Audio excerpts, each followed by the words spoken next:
Hey guys, I'm super excited. I have Brett Caviness with Compass up in the Bay Area. And today he's going to share with you his super secrets for open houses. Brett is a great client of mine. I've known him for a long time. He is excellent at open house conversion. So when he was sharing some amazing insights with me this week about how he's made, I think he said something around over $1 million in commissions from open house conversions. I said, stop telling me about it. I want to share that with everybody here on the YouTube channel. So, Brett, thank you so much. Awesome. Well, thank you so much for having me. Really appreciate the opportunity. I'm Brett, and I started selling real estate, 13, 14 years ago. I'm from Iowa, moved to the Bay Area in 2012. Got licensed in California in 13, went full-time in 15. And when I got here, I know that most agents were telling me, get used to buyers. They're all you're going to work with. You can't do a listing because you're not from here and it's going to take you way too long, or it's going to take a long time before you can start doing that. And so that was kind of my mindset. I spent so much time holding open houses, being upset at all the time that felt like I was wasting at open houses, just getting buyers, not knowing what I was doing, until I really figured out that open houses are, of course, a great way to get buyers, but also a great way to get home sellers. And so that was a big game changer for me, was kind of shifting the mindset from just picking up home buyers to the possibility of picking up home sellers. So that was kind of game changer number one for me. Number two, when I thought about it, it's, I think about this business and really no one teaches you how to hold an open house, what to do, the skills that you need to talk to people, to make them feel comfortable, to get them to engage, to get them to open up, to ask the right questions. And so what I started doing was looking around, going to training, things like Tom Ferry, just reading, getting any kind of education that I could. I also looked at great agents in my marketplace and I said, hey, can I come and just shadow you at your open house? Because I had no idea what I didn't know. Right. And so that was a huge game changer for me, was going to open houses with other agents and hearing what they were saying to people as they were walking in the door, and kind of leveraging that myself. And so once I figured out the right things to say, how to say them, it's been a world of difference. Yeah, I love your journey. And so maybe we should start with kind of, is there a mindset shift? What in the mindset kind of led to, and then maybe let's talk a little bit about some skills and some prep. Well, I would say in the beginning, as a newer agent or getting started in a marketplace, you feel like you just need to collect as many leads as possible. So it's, hey, can you guys all sign in? Can I get all your names and emails? And then you end up with these lists of information, tons of people, names, numbers. But the reality is, A, we don't have time to follow up with everybody, or we don't remember to. But B, most of those people aren't going to ever do anything with us. So when I shifted my mindset from collecting as many names as possible, just to have them added to my database, to have a bigger database, to, which is my goal today, is to have one great contact, one great conversation, and one good lead from every open house that I do. And that's completely different from trying to get as many names and numbers as possible. So my goal when I walk into an open house is, I'm thinking, everybody that's coming through, I'm sorting through them, they're sorting through me, and I'm okay if they turn around and walk away or don't engage with me or don't have a conversation, because I know that that's not a great fit for me. So no longer am I trying to, it's not like pulling out teeth anymore, getting people to converse with me or engage with me, or try to do business with me. It's really just sort of sorting out and figuring out who I fit well with in a conversational style, and engaging, locking in with them, and getting their information, that one set of information. And those are the people that are more likely to do business with you. And so that's been a big shift for me also. Yeah, I 100% agree with that. I felt that was a big transition for me too, right? And what's funny was, my wife Carly said something to me one time. She says, I just know who I'm going to be a good fit to work with. And, and she just literally almost like ignores everybody else, not like in a rude way, but Yeah. kind of just learned over time that a lot of people are like, get out of the way. And I used to take that kind of personal, like, what a jerk, you know what I mean? And, Right. and I'm still trying to like follow them around and get them to sign in. And, and then they're like, why am I trying to convince people who are really trying to get away from me? And then, then you find the moment where you have a magical conversation with someone. And then what we do is then we get distracted and we go talk to someone else. Right. And then that great person, I think we've all left that open house where we're like, oh my gosh, that one person that I just had a great conversation with, a great connection with, I didn't get their information. They left. I did. That's Right. why that mindset of having just that one great lead is so important, because once you're locked in and you start engaging and having that conversation, to me, I'm thinking this is my one. I'm no longer thinking about collecting anybody else into my database at that point. Yeah. So as I'm talking to that person and we're jiving and gelling and they're picking up what I'm throwing down and asking me questions, and we're, having a great time and chit chatting, whether it's about real estate or not, but we're just having a great conversation. To me, I'm thinking this is my one. I'm going to continue to engage with them and then try to get their contact information. If not, set an appointment. And so as anybody else walks in, I do not lose focus from that person that I'm talking with. I do not look away. I do not break eye contact, because the moment you do, they notice that you are breaking that wall, that communication with them, and they will ask. They'll say, "Oh, I'm so sorry. I'll scoot out of here," and then they're on the run. They're on the move. They feel like they're in the way. So what I do is I stay fully focused, fully locked in. And sometimes they'll even notice that, like, I'm not acknowledging that next person coming in, and they'll be like somebody else walked in, and I'm like, no, that's okay. We're chatting, we're jiving, whatever. I'll continue to engage with them. And then to make sure that I'm not rude to that person who walked in, after I'm done talking to this person, answering their questions, getting their contact information, and then they leave naturally, then I'll go and find that person who came through that I didn't acknowledge. And I'll let them know. I'll say, hey, so sorry I didn't get a chance to welcome you as you guys came in. Wanted to introduce myself. Let me know if you have any questions. So that way it's still not weird. It's not awkward. And it does open that opportunity for maybe possibly another conversation or lead. But it's really, really important to stay locked into just that one. I 1000% agree with that. And I just want to make sure for everybody out there, for context, Brett being in the Bay Area, the open house traffic can be really, really high. So, you could have on any given day, 50 people come through an open house just on an average day.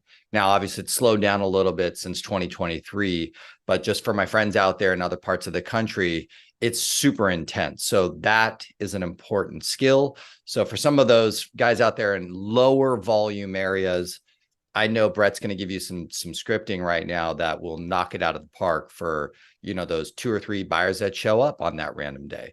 So Brett, that's an amazing mindset. Let's move on to, you shared some scripting with me that I was like, that was amazing. So do you want to share that super secret scripting that you've got? Absolutely.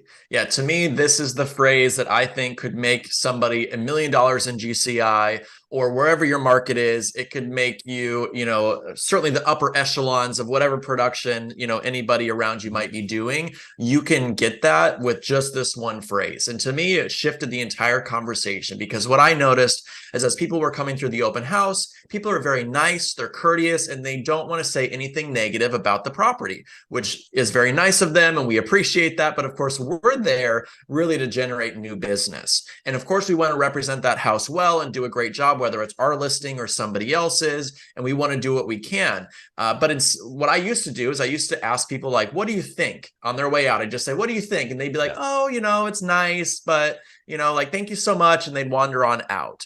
And so what I realized was they were just being nice, but they weren't really opening up about how they really thought about the property or what their needs were. So what I did is I changed that, again, from hearing other agents, from what they were doing. And what I learned was, instead of saying, what did you think? It's changing that phrase to, how does this compare with what you're looking for? How does this compare with what you're looking for? And that really stops people in their tracks, actually, because they're like, they think about it and they'll say, well, this is great, it's nice, but really, we really need to have 2 full bathrooms, or we really need a 4th bedroom, or the yard was nice, but we actually need a little bit of space because we've got a camper and we want to be able to park the RV. And so that's actually what we're looking for. And so saying, how does this compare with what you're looking for? That allows them to open up, and it's not negative about this property, right? It's just facts. Yeah. And so it gives them permission to tell me what's actually important to them. And it sort of takes this property out of the question. Right. And if this property is great for them, they'll say, and that's wonderful. But the reality is most of the time, the property you're standing in isn't the property for them. And that's okay. But letting them know that it's okay. And we want to actually understand. So what I say is, how does this compare with what you're looking for? And then what I do is I have my notepad out. Sometimes I will use my cell phone, but I find it's really effective to have a pen and a paper. Agreed. I put up my notepad, I have my pen, and I start writing down when they tell me what it is that they're looking for. So when they say, we actually need 4 bedrooms, we'd like to have a bigger backyard. Okay, great. And I'll repeat it. So you said you really would like to have 4 bedrooms, 3.5 bathrooms. You need a place for the RV. Is there anything else that's important for you guys? Well, we actually would like to be in this school district. We were just looking here, but this school district is important to us. Okay, great. And you have kids that go, you start that, you engage in those conversations. So I have a whole list now, and they're usually watching you writing that list. Like, what is he doing? Why does he care? Why is he writing all this down? And then I'll say, okay, that's great. So I've got all this information. Sometimes I'll think of a property and I'll tell them that actually sounds like something I know my colleague has coming soon. Would it be helpful if I got that information and maybe got us in to take a look early? And usually they'll like look at each other and be like, yeah, that'd be great. Yes. And if maybe I don't have a property, I'll still tell them, okay, great. Well, now that I know exactly what you guys are looking for, would it be helpful if I gave you a call if I found something like this? And normally they're like, yeah, that would be awesome, actually. Say that again. I love that. Would it be helpful? Say it again. Would it be helpful if I found something like this to give you guys a call? Yeah. So again, it's trying to look and see where we can be helpful and add value to them. It's not, do you want to work with me? It's not, will you sign my broker agreement right now? It's nothing like that. It's, would it be helpful, right? Would it be a benefit to you in your life if I found something for you that was exactly what you're looking for? And again, usually they look at each other like, actually, yeah, because nobody else is asking them that. Exactly. Nobody's asking them if something that we do complimentary would be helpful and add value to them. And so they'll say yes, of course. Then is the opportunity. I'll have pen to paper and I'll say, okay, great. And what's a good phone number? And again, I do not look up. I have my pen looking at the paper and I'm waiting. Yep. And sometimes they'll wait and be like, should we give them our phone number? And I'm just still waiting. And then sometimes if they're like hesitating, I'll make it kind of a joke and say like, look, guys, I'm not going to bother you. I'm not going to like inundate you with a bunch of crap. But if I find something that you guys really like, I will follow up with you. How does that sound? And they're like, okay, cool. Here's the number. And you get the phone number, the email, and now you're golden. Very nice. Really good scripting. I love that. Yeah. And, and I think, this complements that whole concept of the off-market opportunity. We know that buyers are seeking some advantage. And if someone has some insight into an opportunity that would get them the advantage or a property that's more like what they want, we know most buyers will take that action. Absolutely. Now, so what do you say, and I run into this all the time with agents. Kind of what do you say to the agent that's always like, kind of ask this question of, well, do you have an agent? Right. What's your response to, even I'll probably get a comment from someone like, well, it's unethical to do this if someone has, like, what's your response to those agents? And again, you and I know we're both super respectful and also like to maintain great relationships with the agents in our community. So I already know that about me and I know that about you, but kind of what's your response to this question and how does that work for you? Absolutely. The way that I handle that is I am, again, looking to just uncover the truth and an opportunity for me to help people. That's all that I'm trying to do. And so when I talk to somebody, I will often ask them at the open house, do you have an agent that you're working with?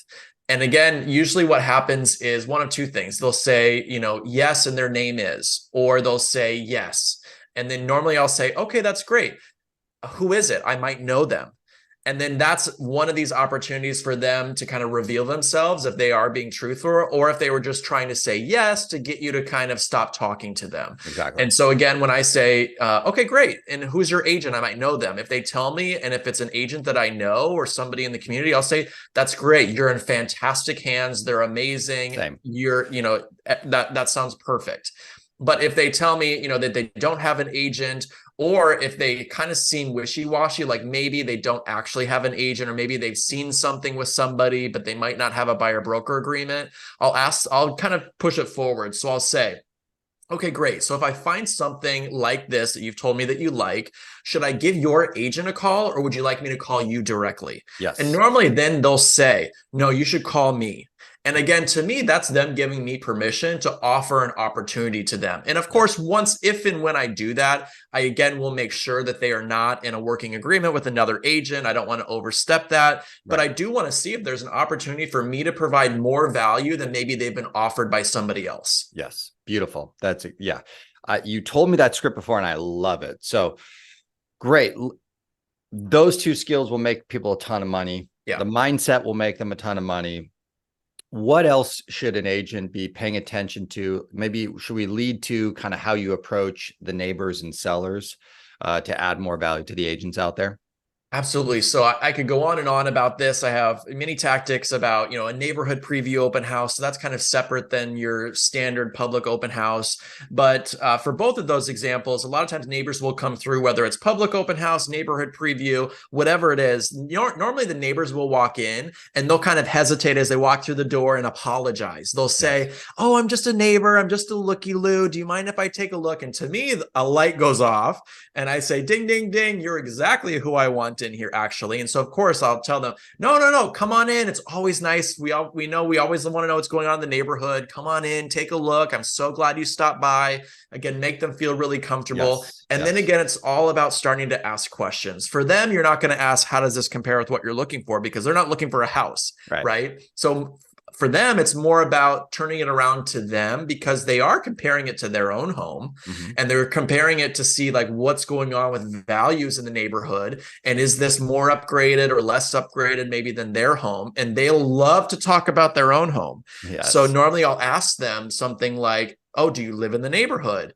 Oh, that's great. Where's your house or where are you guys? How long have you been here? Something like that. And then they'll start revealing where their house is or how long they've been here. And then a lot of times they'll start sharing things like, oh, and we blew out the kitchen. We expanded out the backyard. And I'll say, that sounds like you guys have done a really amazing job. Have you guys ever considered selling?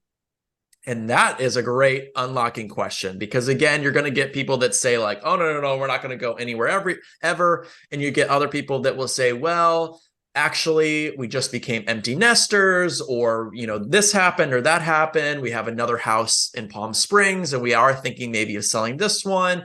Or they'll just start saying that, well, we're exploring, we're not really sure about it. And then it's to continue to ask questions like, wow, that sounds great. Or even if they say that they're not selling, you could still go deeper on the information they shared about their home and say something like, sounds like you guys have done an amazing job and your house is incredible. I would love to see it. Yes. Is that something I could take a look at? And normally they'll say, well, it's not clean yet or whatever, but you could stop by. And so a lot of times I'll stop by neighbors' properties after my open house because they'll invite me to come over. Yes. And then either at the open house or going over to their house, then I'll ask something like, even if you're not selling, or I know you're not planning to sell, but is there any price that you would consider an offer? And usually they'll think about it, or they'll say absolutely not, or they'll say something like, well, what do you think? Well, let me go ahead and put together a market analysis. Would that be helpful for you? Yes. And so again, it's just asking and trying to ask the right questions. Ask if you can be helpful for them, because then they'll feel a little bit more disarmed and allow you to go to work for them. Yeah. Yeah, I love that question. Is there any price? Say it again. That was such a good script. Is there any price that you would consider an offer? Yes, exactly. I love it. Yeah, very good. Anything else to add on the seller side? And, I want to make sure everybody knows where to follow you and knows how to get in contact with you if they have additional questions. Is there anything else on the sell side that these guys should use as a tactic to be able to create more results? Absolutely. So again, I want you to be thinking of open houses as opportunities for both buyers and sellers. So think about the materials that you have. You should not just have a brochure about the property at the house, because that is not information that a seller cares to take away. You should have some information that a homeowner or seller might be curious about. So for me, again, I'm always thinking about people aren't selling all the time, but they are interested in adding value to their home. So I'll put together a one sheet with things like Brett's 3 tips for maximizing the value of your home. And it's simple things like neutral paint colors, refreshing the landscaping, replacing light fixtures with contemporary fixtures, very simple things, but they are the same things that I will tell a homeowner before we put their property on the market. And these simple changes I know actually do add value. And so when I invite neighbors to my neighborhood open house, on the flyer, I actually invite them to come pick up their copy of my tips for adding value to their home. And I just had a neighborhood preview last night, and I had neighbors walking in the door telling me, hey, we wanted to stop by to grab that brochure that you talked about. Or that brochure that you offered us. And then again, it's an engaging time. It's an engaging opportunity for you to add value and not be trying to just sell their home. It makes them feel like you are actually invested in adding value to them as people and to their properties. And so you are going to be the one that they call eventually, but it's not about that deal today. It's just about offering value. So think about the information that you can have at your open house that's applicable both to buyers and to sellers, and have it available. That is a really good idea. Yeah, that is awesome. Brett, we gotta wrap up. Where should people follow you? How should they be following you to learn more about kind of what you're, if they have a referral for the Bay Area, or if they want to talk to you a little bit more about open house strategies and tactics? How do you want people to connect with you? Absolutely. The best way to connect with me is definitely on Instagram. I'm at Brett Caviness, BRETTCAVINESS. I'm very active on YouTube also, but Instagram will be the best place to find me. And feel free to reach out. I love helping other agents. I love sharing what I know. I wish more people shared, things with me when I was getting started, because I love to help, raise the bar in our profession. So to me, it's so exciting to help other agents succeed, and actually for us to all provide better value to the consumer. That excites me too. So feel free to reach out anytime. I'll put your contact information down in the description box below. Brett, you're amazing. Keep up the good work. And thank you so much for all these great tips. I'm super excited about these. Get to work. Man. Have a great one.